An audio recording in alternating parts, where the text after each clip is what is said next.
Are Dodgers pitchers setting themselves up for inevitable major surgeries?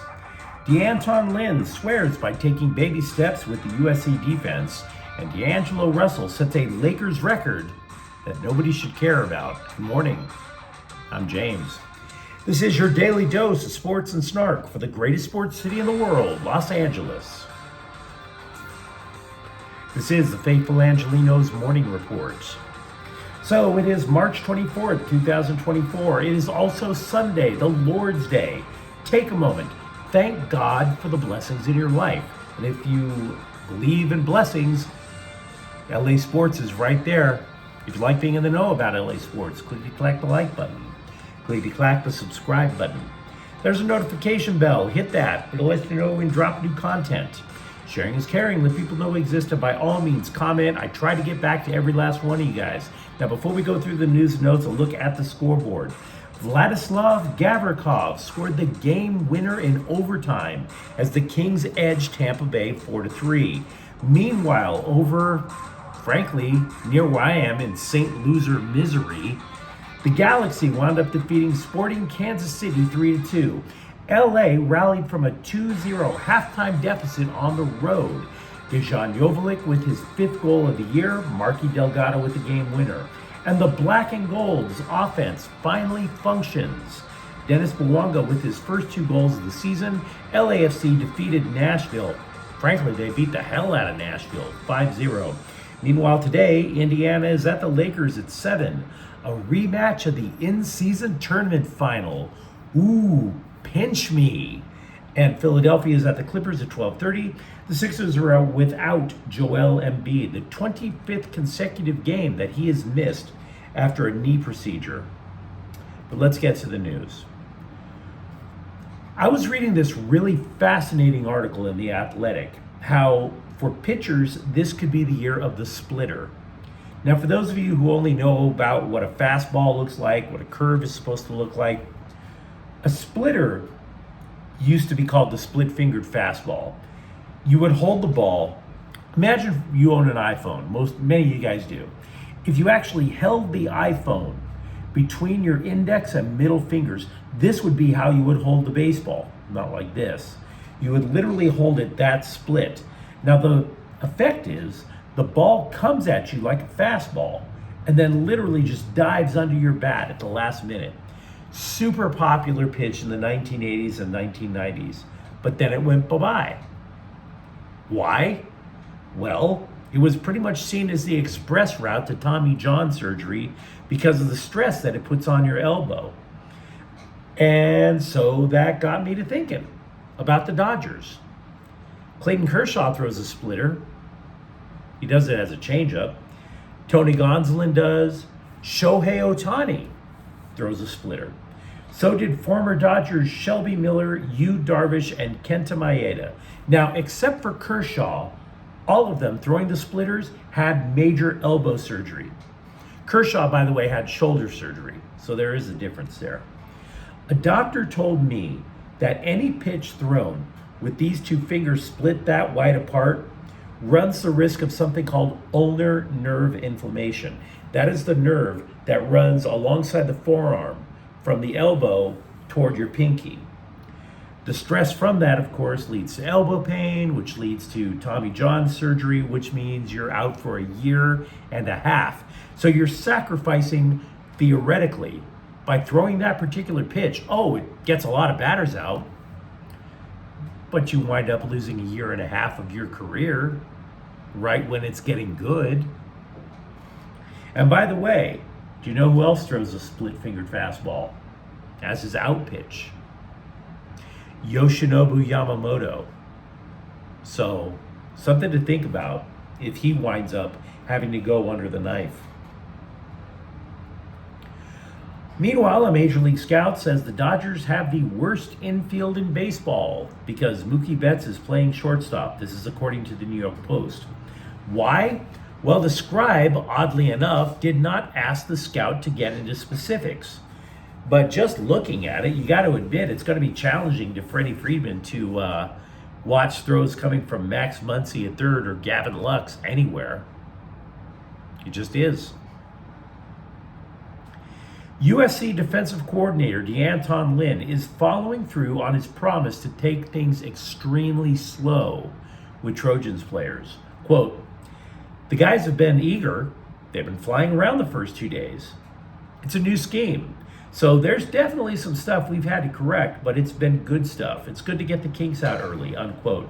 Now look, this goes right along with what Lynn did at UCLA. And if you saw what Lynn did at UCLA and you're a Trojans fan, you're like, thank God, this is great news.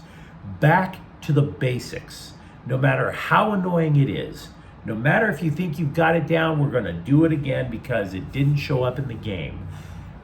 Hallelujah. Hallelujah.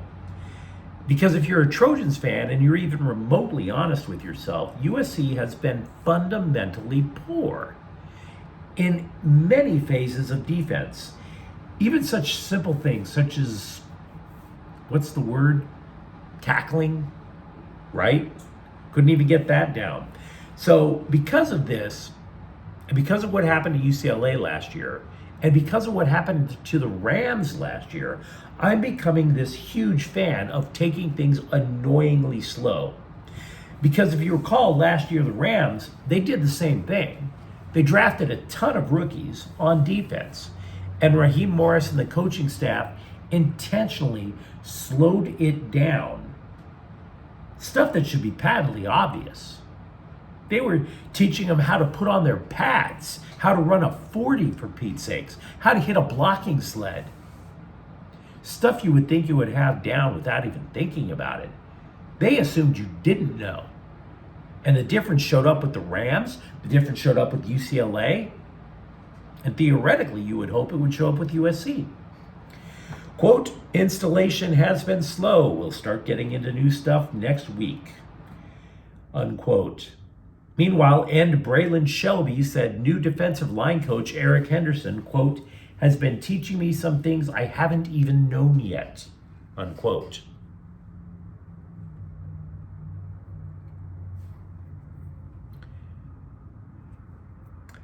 D'Angelo Russell set the Lakers' single-season record for three-pointers Friday night in the win over Philadelphia.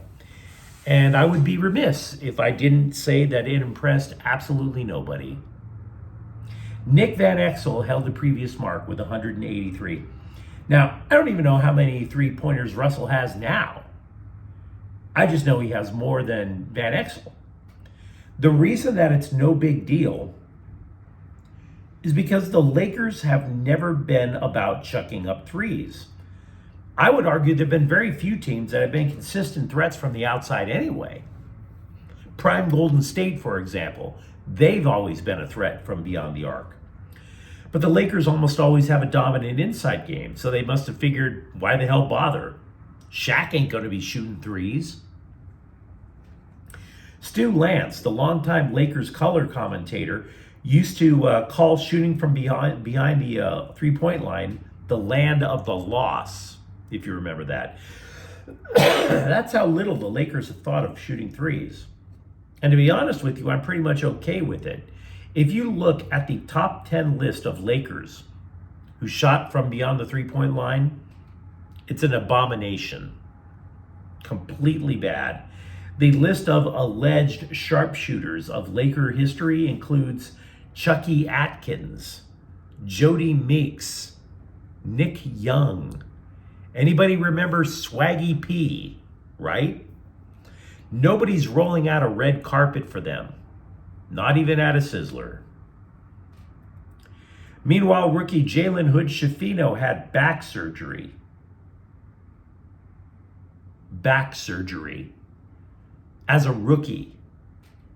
20 years old, he's having back surgery.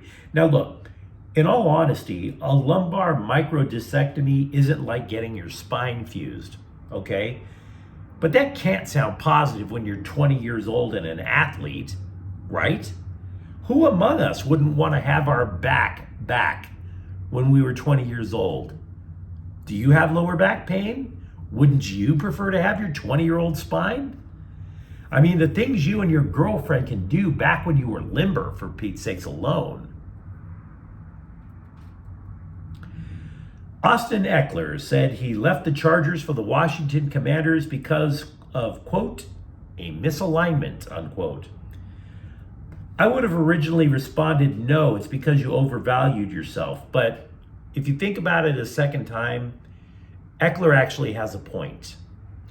Eckler said that the Charger staff sat with him and explained what they wanted in a running back. Quote, it wasn't what I can offer as a player, unquote. Like rush for 1,000 yards, but I digress. Look, Eckler is being a decent enough sport about it. I think he wouldn't have been a good fit because the Chargers are clearly trying to be a more physical football team. Eckler catches passes. He's a finesse guy. Eckler, though, says he's a good fit with Washington because he is teaming with Brian Robinson. And that reminds him of the fit that he was with Melvin Gordon when both of them were tandem running backs for the Chargers years ago. But you let me know what you think in the comments thread. Are you now fearful that the split-fingered fastball could literally decimate the Dodgers rotation? Are you optimistic about the way Lynn is running things over with USC? And if you enjoy the content, don't forget to subscribe to Faithful Angelenos. We are talking LA sports every single day here. Thank you for watching. I'm James. We'll be back tomorrow. Faithful Angelenos is a Kian Cortell Queso production. Take care.